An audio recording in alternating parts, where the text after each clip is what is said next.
여기 영화에서 보면은 처음에 이 범인이 연쇄살인마인 줄 몰라요. 그냥 어떤 한 여고생, 17세 여고생 미진이가 사라졌습니다. 하나만 기억하면 돼. 얼마 전까지 숨을 쉬던 미진이가 13조각이나서 버려졌다는 거. 그 미진이를 찾으려고 하는데 그 범인을 잡는 과정에서 이 교회의 부재를 의심을 해요. 근데 이때 유재명 씨는 그냥 넘겼는데 이성민은 왜 이걸 넘겼어 하면서 잡는데 무슨 얘기를 하냐면 범죄 기록은 없지만 수사 기록은 있었는데 너 유재명은 왜 이거를 넘겼어 간과했어 라고 얘기를 하는데 요 범죄 기록은 없는데 수사 기록은 있다. 요게 뭐 어떤 차이길래 좀 설명해 주시죠. 그러니까 수사 기록과 범죄 기록 이게 사람들이 잘 구분 안 하고 쓰는 거가 있지만은 수사는 기본적으로 경찰에서 수사를 하잖아요. 그리고 난 다음에 그 결과로 기소 또는 불기소 의견으로 검찰에 송치합니다. 네. 검찰에서 그 의견을 참작해서 기소하든 불기소하든 둘 중에 하는데 이렇게 수사한 기록이 수사 기록이고 아하. 그리고 법원에 기소를 하잖아요. 그렇게 네. 하면은 형이 확정돼서 범죄가 나와. 그러면 이게 범죄 기록입니다. 아하. 그래서 지금 수사 중이면은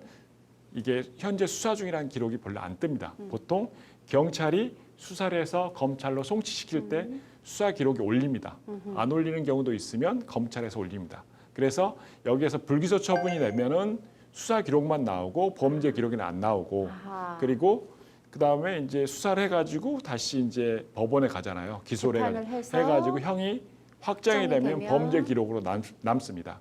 그래서 불기소 처분 같은 경우는 수사 기록에만 남고 불기소 처분이 재판에 안 갔기 때문에 이 부분에 대한 것은 범죄 기록이 안 남는 거죠. 그러니까 흔히 말하는 범죄 기록이라고 하는 거는 전과, 빨간 줄, 예, 전과 기록으로 전과 기록이라고 딱 이해를 하면 되겠군요. 지금 여기 같은 경우는 성폭행 같은 경우는 예전에 일어났으니까 그게 친고죄여서 네. 합의를 했다라든지 고소를 취하했다든지 하면 수사 중에 불기소 처분으로 끝났기 때문에 아하. 수사 기록에만 있고 범죄 기록에는 기록은 없을 수가 있는 거죠. 그렇군요.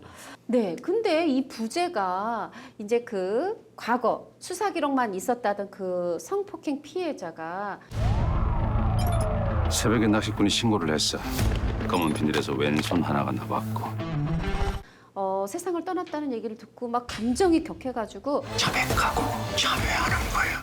지금 막 내가 죽였어요 하는데 이게 이제 성폭행 피해자를 죽였다는 건지 이 17세 미진을 죽였다는 건지 모르지만 지금 이 눈이 빨간 범인 잡으려고 눈이 빨간 이 정한수 이성민은 이거를 미진이 죽인 자백으로 탁 낚아채려고 한다는 말이죠. 그리고 마찬가지로 이 또 대결을 벌이는 이 한민태, 유재명은 아니 이거는 지금 그게 아니잖아 뭐 이런 식으로 해요. 지금 살인범을 잡는 거야. 잡고 싶은 놈을 잡는 게 아니라. 나도 마찬가지야. 그놈은 내가 잡을 거고. 근데 전 이제 궁금한 게 이렇게 내가 죽였어 막 이렇게 하면 이것만으로 처벌이 되는지. 왜냐하면 예전에 미국에서 그런 사건이 있었다고 하죠. 그 이제 한국인 이 말하자면 이민자인데 딸이 죽었는데 엄마가 막 울면서 내가 죽였어요 했더니 법정까지 섰던 걸로 기억을 해요. 이게 자백만 하면 무조건 처벌되는 건가요? 처벌되지 않습니다.